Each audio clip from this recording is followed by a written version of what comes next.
কুরবানির গোশত দান না করে পুরোটাই নিজের পরিবারের জন্য রেখে দেওয়া যাবে কিনা? কুরবানির ঈদের দিন রোজা রেখে কুরবানির গোশত দিয়ে ইফতার করা নাকি সুন্নাহ?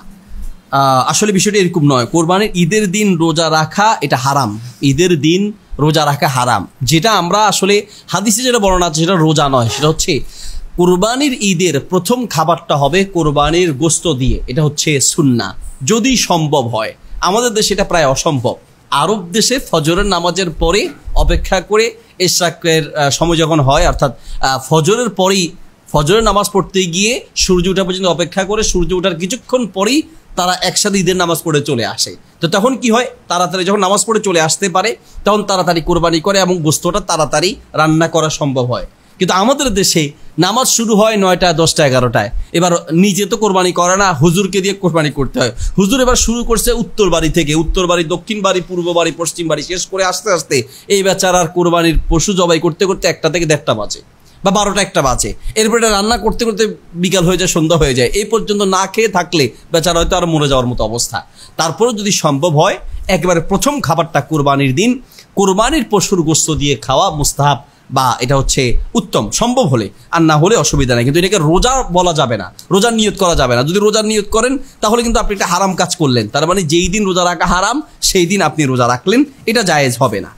এরপর প্রশ্ন হচ্ছে, কোনো পশু না দাতালে ওই পশু দিয়ে কোরবানি করা যাবে কি না? কোরবানির পশুর ক্ষেত্রে দাঁত দেখা বা দাঁতানো, এই বিষয়টা দেখার একটা গুরুত্ব আছে। হাদিসে আছে লা তাসবাহু ইল্লা মুসিন্না, তোমরা মুসিন্না ছাড়া কোরবানির পশুতে জবাই করো না। মুসিন্না বলতে কি বোঝায়? মুসিন্না বলতে একটা নির্দিষ্ট বয়স বোঝায়। সেটা হচ্ছে ছাগলের ক্ষেত্রে কমপক্ষে 1 বছর, গরুর ক্ষেত্রে কমপক্ষে 2 বছর। সাধারণত একটি ছাগলের বয়স যখন 1 বছর হয় তখন এটা দাঁতায়, নতুন করে দাঁত উঠে দাঁতায়।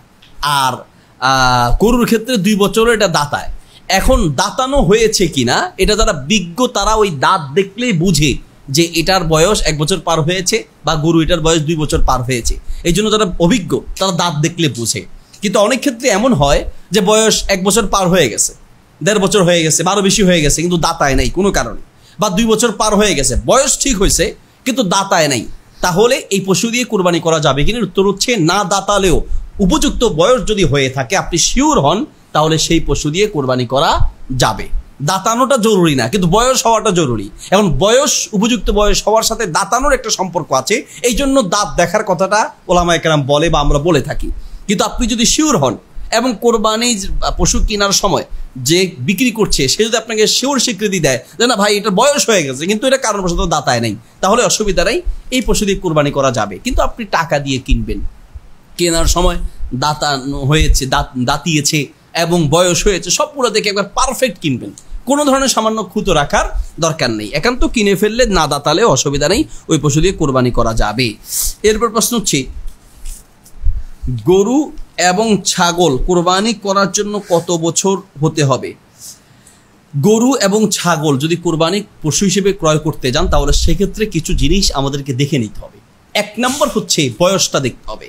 কারণ হাদিসে এসেছে, নবী সাল্লাল্লাহু আলাইহি ওয়াসাল্লাম বলেছেন লা তাসবাহু ইল্লা মুসিন্না, উপযুক্ত বয়স না হলে সেটা দিয়ে তোমরা কোরবানি করো না।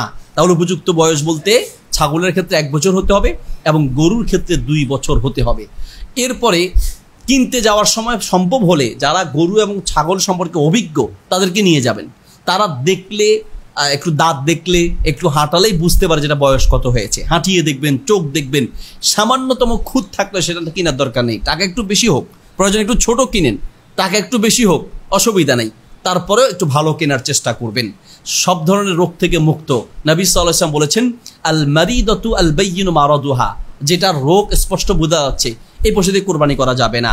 তারপরে আল আরাজু আল বাইয়িনু আরাজুহা, যার পায়ে সমস্যা আছে, যার খঞ্জত্ব আছে, যার চোখের সমস্যা আছে।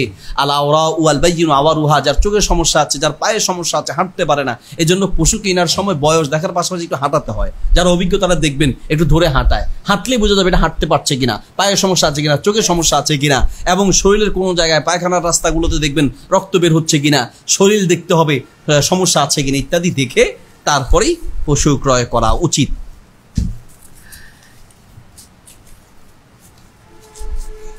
এরপর প্রশ্ন হচ্ছে, কোরবানির গোশত দান না করে পুরোটাই নিজের পরিবারের জন্য রেখে দেওয়া যাবে কিনা? এর উত্তর হচ্ছে কুরবানি করার পরে পুরোটাই নিজের জন্য রেখে দেওয়া উচিত নয়। উচিত হচ্ছে 3 ভাগ করা। নিয়ম হচ্ছে 3 ভাগ করা। একটা ভাগ নিজের জন্য, একটা ভাগ আত্মীয় স্বজনের জন্য, আরেকটি ভাগ গরিব মিসকিনকে দান করে দেওয়া উচিত। আপনি একাই খাবেন, আপনার আশেপাশে অনেক গরিব মিসকিন আছে যারা আসলে একবেলা খেলে আরেক বেলা খাওয়ার মতো থাকবে না, একদিন খেলে আরেকদিন খাওয়ার মতো থাকবে না। কিন্তু আমাদের এমন অনেক মানুষ আছে গত বছরে কোরবানির পশুর গোস্ত এই বছর রেখে একবারে মোট দেখায় বলে যে এত বড় কোরবানির গরু জবাই করছি গত কোরবানিতে, এখন পর্যন্ত আমার গোস্ত আছে। তো এটা আসলে অহংকারের বিষয়, এটা আপনার কৃপণতার প্রমাণ। এতদিন দীর্ঘদিন কয়েক মাস, 2 মাস 3 মাস, অনেকের 5 মাস 6 মাস রেখে দেওয়া, এত দীর্ঘ সময়ের জন্য কোরবানি গোস্ত রেখে দেওয়া, এটা আসলে ভালো মানুষের লক্ষণ নয়। তাছাড়া অভাব চলছে। নবী সাল্লাল্লাহু আলাইহি ওয়াসাল্লাম যখন অভাব দেখেছেন তখন বলেছেন 3 দিনের বেশি কেউ কোরবানির গোস্ত জমা করে রাখবে না, যখন অভাব দেখেছেন। এখন আমাদের দেশে অভাব না, আপনি অনেক বস্তি আছে, অনেক কলোনি আছে, অনেক রেল স্টেশন আছে যে মানুষগুলো পড়ে আছে, তারা 2 দিন খেতে পারলে, 1 দিন খেতে পারলে পরের দিন খাওয়ার মতো গোস্ত থাকে না, এরকম অনেক মানুষ আছে। অনেক এতিমখানা আছে, এক বেলায় 1টা গরু লাগে, এক বেলায় 5টা গরু লাগে, এমনও আছে। এক বেলা খাওয়ার পর অনেক এতিমখানা আছে যে পরের বেলায় তারা গোস্ত খাওয়ার মতো তাদের গোস্ত থাকে না। তাহলে আপনি কি করে জমা করে রাখবেন? এই জন্য আমাদের উচিত যে আমরা নিজেরা খাবো, পাশাপাশি গরিব মিসকিন ও আত্মীয় স্বজনকে দেওয়ার চেষ্টা করবো। বাকি একান্ত যদি নিজের পরিবারের লোক অনেক বেশি হয়, একটা ছোট্ট ছাগল, কথার কথা 1 বছর একটা ছাগল আপনি কোরবানি করলেন, এখন এটার যে গোস্ত, আপনার পরিবারের সদস্য বেশি, ছেলে সন্তান বেশি, নাতিপুতি বেশি বা আত্মীয় স্বজন বেশি, এখন আপনি দান করতে গেলে নিজেরাই পাবেন না। এরকম যদি হয় তাহলে সেই ক্ষেত্রে নিজেদের জন্য রেখে দেওয়া জায়েজ হবে। একেবারেই 3টা ভাগই করতে হবে, এরকম কোনো ফরজ আবশ্যকতা নেই। এটা উত্তম বা মুস্তাহাব। 3টা ভাগ করে গরিব মিসকিনকে 1 ভাগ দেয়া, নিজে 1 ভাগ এবং আত্মীয় স্বজনকে দেয়া, কিন্তু নিজের সদস্য বেশি হলে চাইলে আপনি রেখে দিতে পারবেন।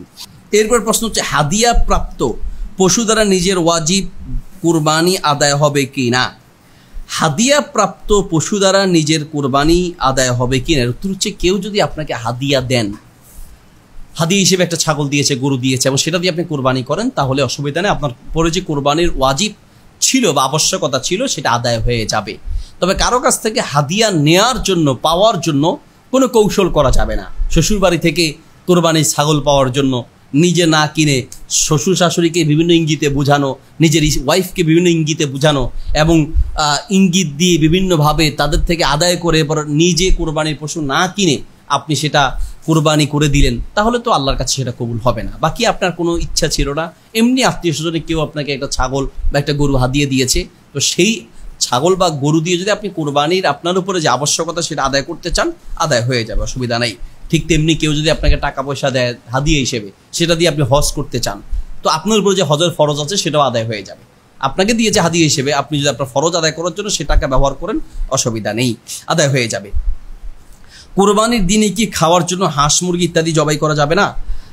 এটা আমাদের দেশে একটা প্রচলিত কথা আছে যে কোরবানির দিন গরু ছাগল যদি কেউ কোরবানি করতে না পারে তাহলে সেক্ষেত্রে হাঁস মুরগিও জবাই করা যাবে না। এরকম যেমন কুসংস্কার আছে, আরেকটা কুসংস্কার আছে যে গরু ছাগল জবাই করতে পারলাম না, অন্তত হাঁস মুরগি দিয়ে কোরবানি করি, এটাও ঠিক হবে না। দুইটাই আসলে ভুল ধারণা। চাইলে আপনি প্রয়োজন সাপেক্ষে গরু ছাগলের পাশাপাশি হাঁস মুরগি জবাই করতে পারবেন, অসুবিধা নেই, জায়েজ আছে। পাশাপাশি গরু ছাগল দিয়ে কোরবানি করতে পারলেন না কিন্তু হাঁস মুরগি দিয়ে কোরবানি করবেন, যদি এমনটা করে থাকেন তাহলে আপনি আরেকটা অপরাধ করলেন। কারণ ইসলাম আপনাকে বাহিমাতুল আনআম, কোরআন বলে যে বাহিমাতুল আনআম দিয়ে আপনাকে কোরবানি করতে হবে। বাহিমাতুল আনআম হচ্ছে উট, গরু, ছাগল, মহিষ ইত্যাদি। তো হাঁস মুরগি বাহিমাতুল আনআমের অন্তর্ভুক্ত নয়। শরীয়ত আপনাকে যেটা দিয়ে কোরবানি করতে বলে নাই, আপনি সেটা দিয়ে যদি কোরবানি করতে যান তাহলে আপনি শরীয়তের আরেকটা বিধান লঙ্ঘন করলেন, এই জন্য আপনি হয়তো গুনাহগার হতে হবে। কাজেই হাঁস মুরগি কোরবানির নিয়তে জবাই করা যাবে না, এমনিতে খাওয়ার নিয়তে জবাই করা যাবে। স্বামী পশু কোরবানি করার দ্বারা স্ত্রীর কোরবানি আদায় হয়ে যাবে কি? হ্যাঁ, স্বামী স্ত্রী যদি একসাথে থাকেন এবং ইনকাম উভয়ের যখন একই সাথে হবে, অর্থাৎ আয় ব্যয় সঞ্চয় একই সাথে, তো সেই ক্ষেত্রে পুরো পরিবার পক্ষ থেকে স্বামী যদি কোরবানি করেন তাহলে সেক্ষেত্রে উভয়ের পক্ষ থেকে আদায় হয়ে যাবে। কোরবানির পশুর সৌন্দর্যের জন্য পশুর গলায় মালায় শিঙে মালা পরানো বা পশুকে সাজানো জায়েজ হবে কিনা? এর উত্তর হচ্ছে কোরবানির পশুকে সৌন্দর্য বর্ধনের জন্য এটাকে সাজানো জায়েজ আছে, কিন্তু মানুষের বাবা পাওয়ার জন্য, অহংকার প্রদর্শনের জন্য যেটা আমাদের দেশে করে থাকে, বড় গরু যদি কেউ কোরবানি দিয়ে থাকে তাহলে সেটার মালায় গলা লাগিয়ে সারা এলাকা ঘুরিয়ে ঘুরিয়ে মানুষকে দাম যা দিয়ে কিনেছে, 1 লাখ দিয়ে কিনলে বলে যেটা 1,20,000, একটু বাড়ায় বলে মানুষকে দেখায় যে আমরা সবচেয়ে দামি গরুটা কিনলাম। এই উদ্দেশ্য যদি হয়, মানুষকে দেখানোর জন্য লৌকিকতা বা রিয়া উদ্দেশ্য হয়, তাহলে জায়েজ হবে না। আর এমনিতে কোরবানির পশুকে একটু সৌন্দর্য বর্ধনের জন্য মালা লাগানো বা একটু এটাকে সুন্দর রাখার জন্য কিছু ব্যবহার করা, এটা জায়েজ আছে। আয়েশা রাদিয়াল্লাহু আনহা বলেন যে আমি নবী সাল্লাল্লাহু আলাইহি ওয়াসাল্লামের যেই কোরবানির পশু ছিল সেটার মধ্যে আমি মালা লাগাতাম। তো মালা লাগানোর কারণ হিসেবে মুহাদ্দিসরা অনেকে বলে থাকেন যে এটা যে হাদি বা কোরবানির পশু, এটা আলাদা বোঝানোর জন্য। আবার অনেক ওলামায়ে কেরাম বলেন না, যেহেতু মালা লাগিয়েছেন সেই দৃষ্টিকোণ থেকে কেউ যদি কোরবানির পশুতে মালা লাগায় বা এটাকে সৌন্দর্য বর্ধনের জন্য ব্যবহার করে, এটা জায়েজ আছে, যেহেতু আয়েশা রাদিয়াল্লাহু তাআলা আনহা করেছেন এবং রাসূল সাল্লাল্লাহু আলাইহি ওয়াসাল্লাম এই ক্ষেত্রে ব্যবহার করেছেন, নিষেধাজ্ঞা করেন নাই।